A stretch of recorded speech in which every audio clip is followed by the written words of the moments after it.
What's up, everyone? It is Denise Salcedo. Welcome back to the channel. I am very happy to introduce to you my guest for today. He is none other than your current FTW champion, All Elite Wrestling's very own Ricky Starks. What's up, Ricky? What's up, Denise? I don't know if anyone knows this, but you and I, we actually met before. I know, and it was funny too because I was telling you off air. I wasn't sure if you were gonna remember me, so I was like, should I go with "nice to see you again," "nice to meet you"? Like this was something that I thought about like beforehand, and then like I kind of went like against my like better judgment. I was like, I'm gonna say "nice to meet you" just in case Yeah. he doesn't remember. And me being me, I was like, no, we met for sure. Like I always remember people I met. I was like, yeah, we were on an elevator together one time at a Lucha show in Corpus or wherever it was. So, yeah, I Okay, remember. that makes me feel so much better because I'm the kind of person that'll like overthink everything. So like Yeah, having like that detail just makes me so much more like happier. But those were good times though. I know it was kind of crazy to think about this random Lucha company coming out of nowhere and actually touring, and we were doing pretty. It wasn't bad. The draws were pretty good. I know it's pretty cool. I actually thought that it was going to lead to something. Unfortunately, it didn't, but I think we all kind of felt that way for like a while, especially Yeah. doing like all of the shows in Texas, etc. And they were going good too. Like there was people coming out, like just for a no-name company. I know, it But was I really crazy. don't know what happened. I know, me either, me either. But you know what, though? I think all is good. We all found our direction that we are heading in and things that we are doing. Right. Obviously, things have been working out very great for you. So I cannot wait to kind of like dive into all of that because there's so much to talk about. So, Ricky, I first and foremost, I want to start off with your match this past Friday on Rampage. You and Brian Cage in that street fight. That was hella entertaining. Tell us a little bit about what it felt to finally have this match, this, culmination of the story that you have been telling with Brian Cage for quite some time now. I honestly was happy for the finally to have this match. I know that we had went through some injuries. Brian had some knee issues and things like that, but I was happy to just get it over with and be done with it. It was insane because I haven't really been wrestling, and it's not because everyone thinks my neck. I still have a broken neck. No, I had a match in July that I was actually cleared for, and I've been cleared since July. Just things haven't happened to where I was having matches. So to have a match, especially in Philadelphia, of all places, especially with wrestling history, and to have it as a street fight match, it was insane. I thought I did good by the people of Philly. Hopefully, they thought the same thing. And I went hard in the paint as I do, just because it's in my nature. I'm still feeling some stiffness and whatnot, just because I hadn't been wrestling too much. But yeah, I'm glad that it's over with. I definitely got my ass kicked for sure, and hopefully it paid off. It was an insane visual, the closing of the show with you, like just like gushing blood and you're holding up the bout. And I'm thinking, oh my God, what did that feel like for you? That was those are like those organic moments that I used to see when I was younger, like during the Attitude Era, especially, and that was just insane because you're literally holding up the FTW title in Philadelphia with Taz next to me, with Hobbs, with Hook. It it's just crazy to think about. Like I would have never thought that I would have been here in that moment, especially the FTW champion. It's like it's hard to comprehend. And that's the thing. So I kind of want to touch on a couple different topics because right now you kind of talked about your neck. And that's the thing that, as somebody who watches the Dynamite shows and, and Rampage and covers them on a weekly basis, one of the people that I have been saying that I really hope we do get to see more on Dynamite and Rampage each and every single week is yourself. But everybody like in my chat rooms like, oh, well, it's his injury, this and that, this and that, this and that. Can you clarify to us, because you kind of mentioned right now that you were already cleared. What is the situation with your neck, and is that preventing you at all whatsoever? No, that the situation is that I've been cleared since July, and I had a match in Austin, and that was my first match after the neck injury, and I've been cleared thereafter. I for whatever reason, people just put together, well, he isn't being on TV because of that. That was never stated. That was never like confirmed or anything like that. I do appreciate having the time off though to further heal up my neck, because obviously when you have a broken neck, when you have a fractured neck, whatever type of bone that is broken, you have like 3 months, right? Let's say 3 months, 4 months that it's healed. But to fully heal, dude, it takes like 2 years. And that's just from a doctor's point. Like a bone truly fully doesn't heal until like 2 years thereafter. So obviously I'm always going to have that, but to have the time off and to have the time where I'm still on TV with commentating and things like that, I'm very appreciative of it, especially AEW giving me that time to, you know, like slow it down and take my time with it. Because anyone else probably could have just rushed me back into the ring. But I think Tony had that in his head of like, I just want to be 1,000% careful with it. And you can't, I can't be mad at that at all. I think that's definitely a nice approach to take that. And it kind of takes away some of the pressure that I'm sure you were probably putting on yourself to make sure that, things didn't sort of escalate from the point in which they were at, right? Right. And that's a big fear that I still have. Like even after the match I had in Philadelphia, there's just a moment where I'm just like, what? Like, fuck. Oh, you can curse here. Okay. That's perfectly okay. There's that type of moment where I do think about it, and it weighs heavily on my mind because what if something goes wrong and now I'm back at square one and I'm back in the same position I was in when I was injured? I don't want to go back to that mentally, physically. I don't want to revisit that. So I am more cautious about that. But yeah, I appreciate people being concerned, for sure. But that's ultimately what it was. It's just sometimes that's just how it happens. Well, I'm glad to kind of have that like squared away. So that's, really good to know. I got the scoop. Now I can say this. Now I can say it. When I'm on these shows, I can be like, now I know exactly what is going on. But Ricky, let's talk about this also because FTW champion. And that's the thing. It's an unrecognized belt for AEW. So with that being said, what is your vision right now, as champion, moving that championship forward? What is your vision for the belt? What is the vision for your reign as champion? I think for me, I like the challenge of having the FTW title because I don't fit the stereotypical mold of what that is, as history has shown. We have Taz, who is a very hard-nosed badass, basically. And I'm a badass in my own right. I'll bet you may ask someone, well, he's a little bit more effeminate and a little bit too flamboyant, and he really doesn't represent an FTW. But the fact of the matter is I can still whoop your ass and do it in tight pants and an unbuttoned shirt. So I think for me, it's making sure that I create that type of lane for myself in that regard. And also, too, I would like to have a challenge, an open challenge for sorts for it. Regardless if people recognize it as a real thing or not, the fact of the matter is I am a champion regardless. And at the end of the day, I will remain a champion. So it'd be cool for me to have somebody come and challenge, or I'd throw out the bait and see who catches it. But I think for me, most importantly, is to make sure that, one, it's Ricky's title. It's Ricky's vision of what it is, and no one can say it differently. And two, I can have the type of momentum that the TNT title had, where we were doing the open challenges, things like that. I 100% like the idea, especially because you mentioned making it Ricky's title. And it's kind of like, yeah, you want to go ahead and make sure you make your imprint. You want to make sure you stamp your legacy. When people think of that championship, they think of your name. So that's really awesome. So with that being said, we talk about Team Taz. And right now, Team Taz has been a part of the conversation now for quite some time. Most recently, you have yourself as FTW champion. You have Taz, who's pretty much Taz and does everything and comes with so much knowledge and experience. You have Hook. Everybody loves the guy's hair. You have Hobbs, who just had this match with CM Punk. What's it been like to essentially be able to surround yourself with these group of guys? I think it's been really cool. I think it's cool to see everyone have their own little pocket of success in terms of, we have Hobbs, who just came off of a match with CM Punk.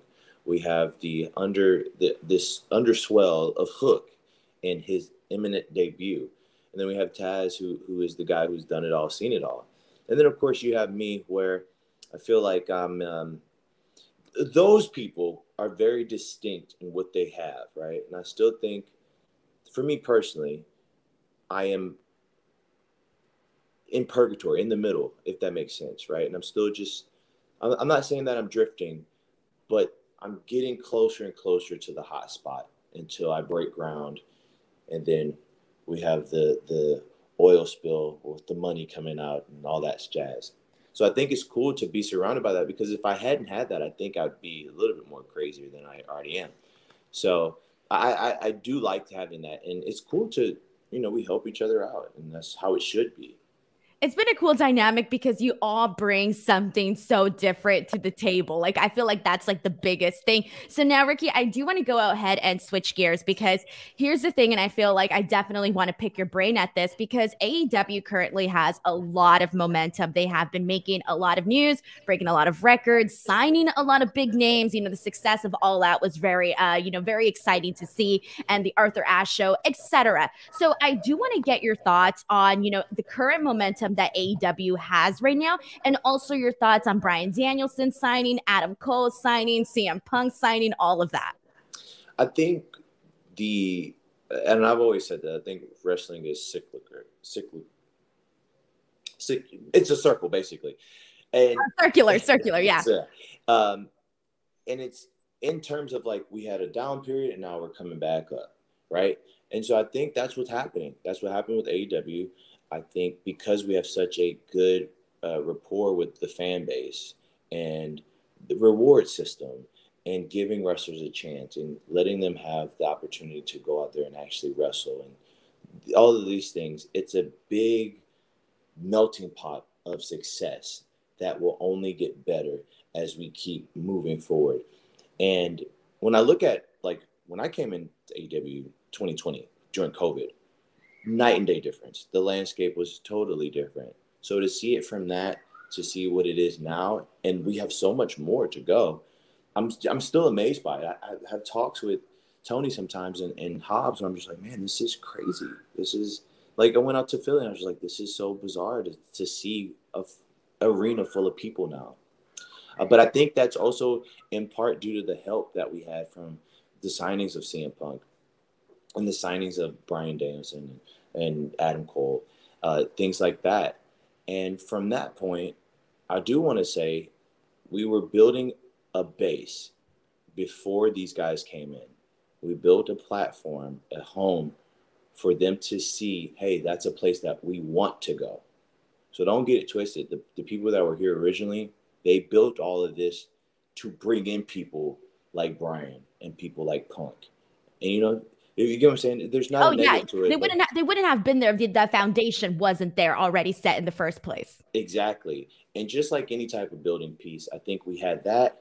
Then we had them come in, and then we have the young guys that are actually moving up now and being the stars they were being built up for. It's just so many cool parts. I think it's cool, though, to have someone like Punk and Bryan and Adam Cole, because iron sharpens iron, and we cannot get better if we just wrestle the same 50 guys that we did the past 10 years. We need more experience, and especially from, I don't know if anyone realizes this, but Bryan and Punk are right in the middle of that era of they came from the indies, did WWE, learned that style, and now they're back. Sometimes we hire some people that are only from a certain era and they only know wrestling from a certain era. And there's nothing wrong with that. But it's cool to have people from my generation to have someone right in the middle like Punk and Bryan and things of that nature. So I'm a fan of it. I really am excited for it.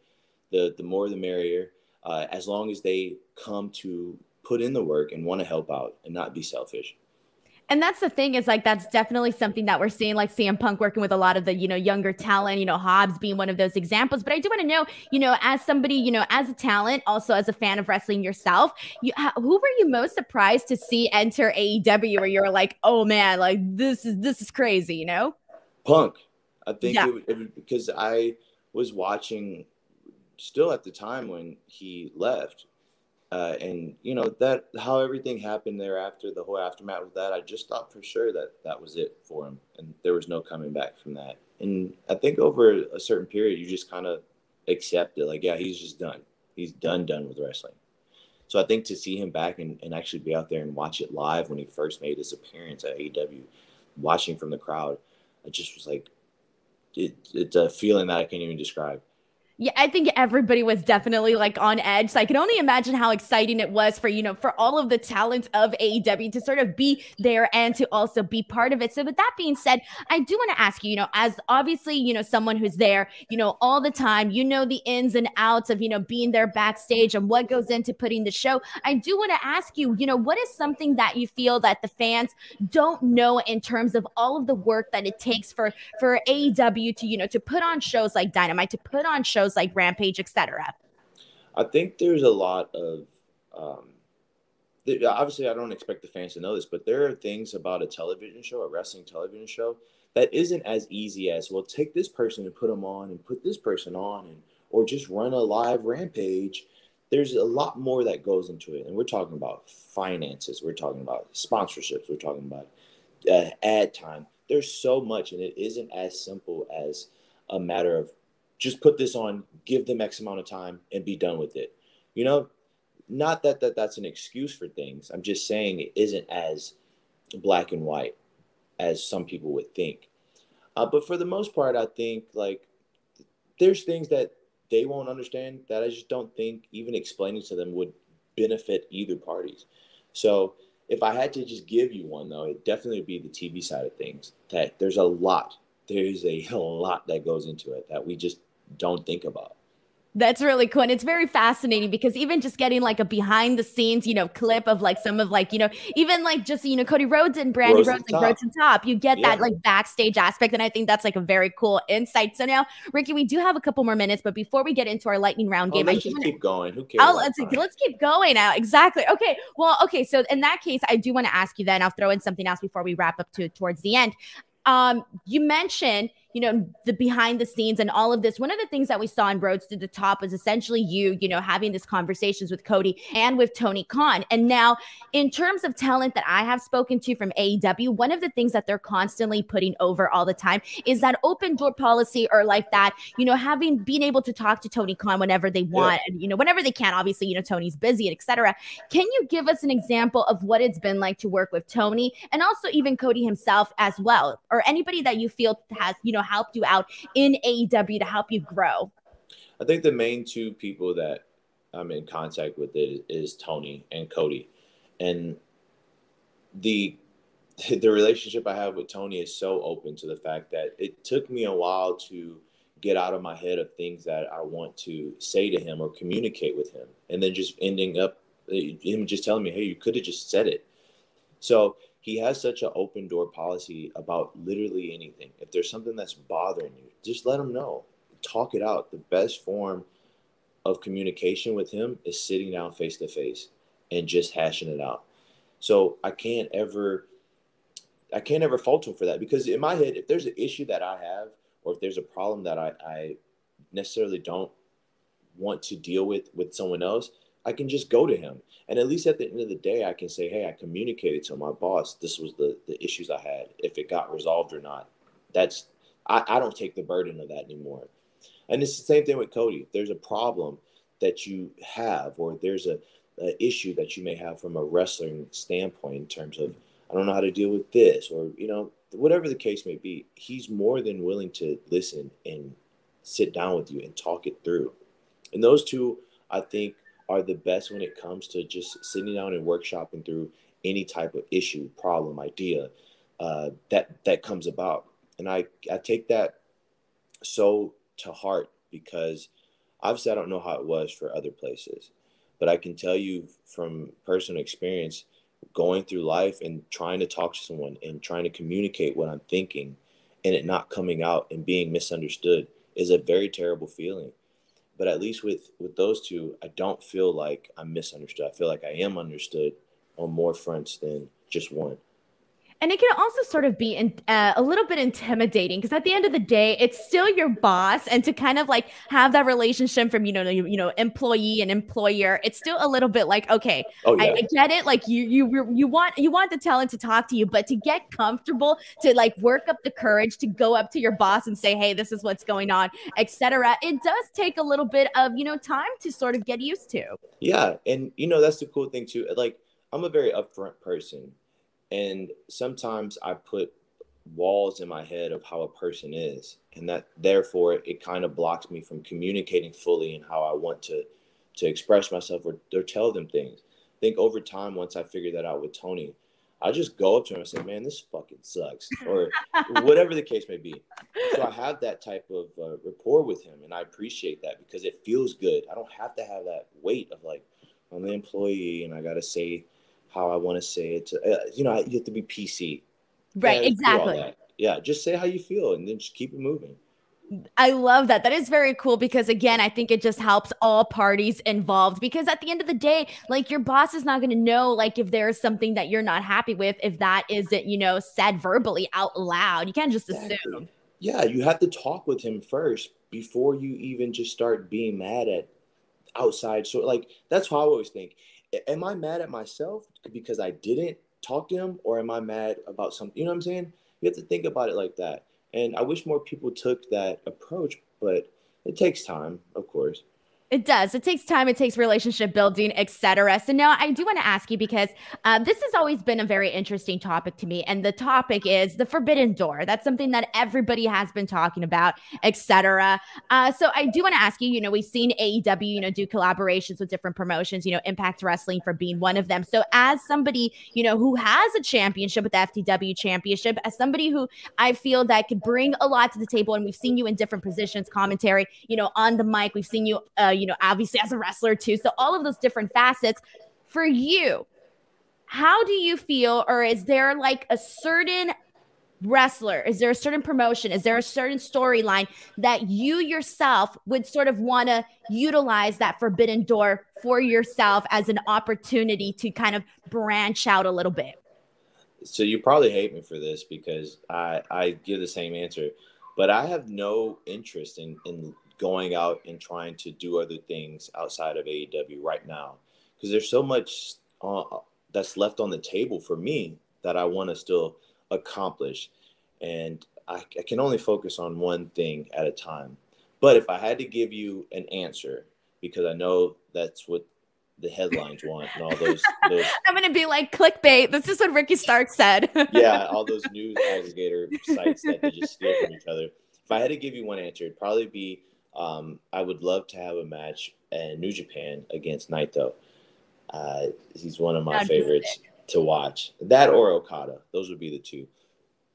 Well, I think if you're gonna like definitely utilize the forbidden door, I definitely think those would be two guys that I would utilize the forbidden door for. Right. But also with that being said, we talk about, you focusing on AEW and, even the talent in AEW. I mean, I personally feel as someone who's watching the weekly television, we're constantly seeing new faces and, all of these new people that we're getting used to, for example, Dante Martin, Daniel Garcia, these are all people that have, been making a name for themselves. So for you as talent, as part of the AEW roster, how does it feel to have all of these, new faces, and how does that, spice up the competition? I like it because, since we have the forbidden door, these people got to come to us. If somebody wants to wrestle, they got to come to me. And it's the same thing with the young talent that we have as well. They have that opportunity too. I think Dante is a great talent. Same Daniel. I think that I would have really good chemistry with both of them. And that's just to name a few of the people that we already have there. But I think it's cool that they're in this position that we really haven't seen in wrestling for a bit, where they have the opportunities to go on to these other companies, hone their skills on another platform, come back to their home base, show off what they have and what they learned, and then progress from there. I think it only helps all of us. And two, surrounding yourself with the younger talent who are hungry and passionate, that's all I ever care about.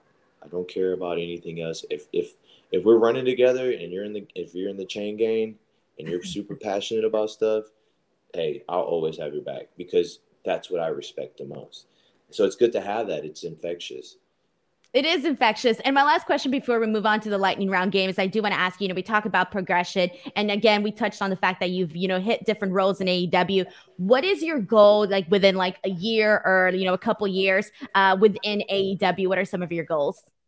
I think within the next year, I would like to challenge for the TNT championship and actually win it and go as far as I can with that.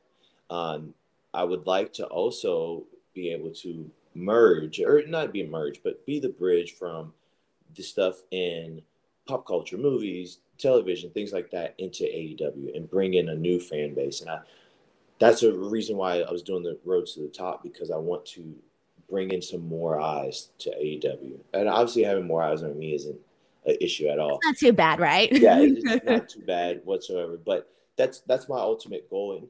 And at the end of the day, I would like for someone to look at me the same way that I looked at people when I was watching wrestling. There wasn't anyone like me when I was younger.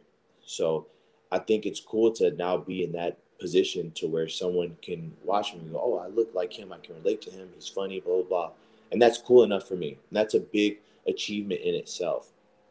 But in terms of actual championships, TNT, let's start there first. And let's go to the world heavyweight title. I think that's just a natural progression that I'm going to take a lot sooner than later. Yeah, hell yeah. I love that. I got to tell you, again, I mentioned that, obviously my post shows, I'm constantly, obviously talking about the product. And you're one of the guys where I'm always like, Ricky Starks this, Ricky Starks that. I'm like so pro Ricky Starks that. Like, it's a thing now. It's a thing. But Ricky, we're going to go ahead and jump into our second portion of the interview. This is one of my favorite parts where I ask you 10 random questions about yourself. And you just kind of like, tell us, whatever you want to tell us. And it's usually really fun. So here we go. Are you guys ready for the lightning round with Ricky Starks? Question number 1. Who is the funniest person backstage at AEW? Dang. Oh my gosh. Honestly, Austin Gunn is pretty funny. Really? Yeah. How so? Austin Gunn he's just so, if you've ever watched his dad from the late 90s, he's a spitting image of his dad. Just so animated, so much energy. Every time I talk to him, I'm just laughing. That or Mark Henry's pretty funny too. Oh, that's awesome. I don't think people know that about Mark, but yeah, he's really, really funny. I think you can kind of tell too, like from his personality, like you get glimpses of that, here and there. Before we start, who else is funny? Who? Tony Khan he has a very keen sense of humor that a lot of people don't get to see, but he makes some jokes sometimes that catch me off guard. You're like, what? Yeah. I know what you're talking about because I've noticed it in the media and like the media conferences. Like he'll throw in like some funny lines where I'll be like, well, I didn't expect that coming. So I get what you mean by that. Yeah, I totally get it. Question number 2. What are your top 3 favorite restaurants? Chipotle. Oh,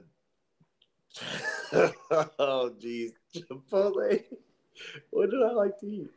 I like... You're like Chipotle, Chick-fil-A, and Tony Roma's. Oh, nice. Okay, 3 great options. Question number 3. If you had the chance to be on any reality TV show, which one would it be? Rhodes to the Top. Hell yeah. Question number 4. If you weren't a professional wrestler, what would you be doing? Acting. Ooh, yeah. Question number 5. What's your worst travel story? I try not to have any bad ones just because I've been thankful for a lot. But probably the worst travel I ever had in my life was I was in the back of a coupe Pinto, and my head was hitting the roof. We were driving through St. Louis, and I was with Tony Kazina, a St. Louis wrestler, and he had a really old Pinto, like silver coupe. The back seat was so small, and we were driving through snow, and we hit black ice. And when we hit black ice, we bumped it. Like the car jumped up off the road, went into a ditch, and spun out. And I remember, like, in the moment being like, oh, yeah, this is it. This is what I knew. We hit a tree. The back of it hit a tree. It just smashed off the rear bumper. We were able to drive home. But my neck the next day was so, like, just jacked up that I was like, I'm never doing a car trip for $50 ever again. No. An 8-hour car trip that turned into 12. Oh my God. I can't even it's what's crazy. It's like, it's such a norm. And like, I'm sure there's like so many stories like that. Obviously we hear about like people traveling, for hours to a show where they get paid so little. It's like, oh, it's the struggle, man. Yeah. It wasn't worth it. No. And thank goodness that, nothing serious ended up happening, but still that's terrifying. Question number 6. Do you have any pre or post match rituals? My pre-match rituals, I do a lot of stretching. at least stretching for like 30 minutes, especially after the injury. I do a lot of stretching. And I usually will go off and find a little corner to myself with some headphones, listen to music, and try to zone in. That's the way to go. After the match, I don't do anything. I just take my stuff off and call it a day. You're like, I'm done and I'm going to Chipotle. Yeah, bring on Chipotle. Question number 7. Your current favorite fashion trend and your least favorite fashion trend. My least favorite fashion trend is the fanny pack. And as a wrestler? Yeah, I hate the fanny pack. Man, my favorite, though, that's hard because there's so many. Right now, obviously, neutral tones was in, and it's making a comeback. I like the modern style of trends. If you're wondering, it's, Kanye does a lot of modern type of clothing. And I do like that. It's very basic, very minimal. That's my favorite type of. Oh, like a minimalist style. Yeah. Yes, yeah. very, very so. It's very in right now, for sure. Question number 8. Who was your first celebrity crush? My first celebrity crush was definitely Britney Spears. My current favorite celebrity crush is Zendaya. Oh, yeah. Oh, she dresses amazingly, too, by the way. I love her style. Me and her. You guys would be perfect. I could see you on like the cover of like Vogue or something. Yeah. Question number 9. What's one thing fans don't know about you? That's a hard one. I think if I had to say, I actually took 2 years of culinary. Oh, nice. So yeah, I can cook a little bit. The issue is if I'm in the mood to cook. Do you have a specialty, like something you're really good at cooking? No, not really. Were you gonna say soup? I felt like you were going with like soup or something. I was gonna say spaghetti, but that's close enough. Turkey spaghetti. No, I don't have a real specialty. I did cook raspberry cheesecake muffins with a graham cracker crust. That was like a big thing I used to cook a lot. Well, it sounds delicious. So good. And my last question number 10. What are your top 3 favorite TV shows of all time? Well, it definitely isn't Lost. I know that really stirred up a lot of dirty waters about that one. That's a good show. Terrible ending. Thank you. Terrible ending. Killed about it. My top 3 favorite shows would probably be, I loved Weeds, Nip Tuck, and Curb Your Enthusiasm. Awesome. 3 great shows right there. Ricky, thank you so much for doing this interview with me, for playing the lightning round game with me. It was so much fun to get to talk to you here today. Before we go, please feel free to plug in anything you'd like to plug in. Yeah, well, you can find me on Twitter at StarkmanJones. My Instagram is pretty nice too, visually. That's at StarkyBaby. And you can catch me on AEW Dynamite every Wednesday and Rose to the Top following every Dynamite on Wednesday. And Rampage, too, every Friday night, 7 p.m. 7 p.m. Eastern time. Yeah. Yes. Because I've been to so many places, my time zones are so jacked up.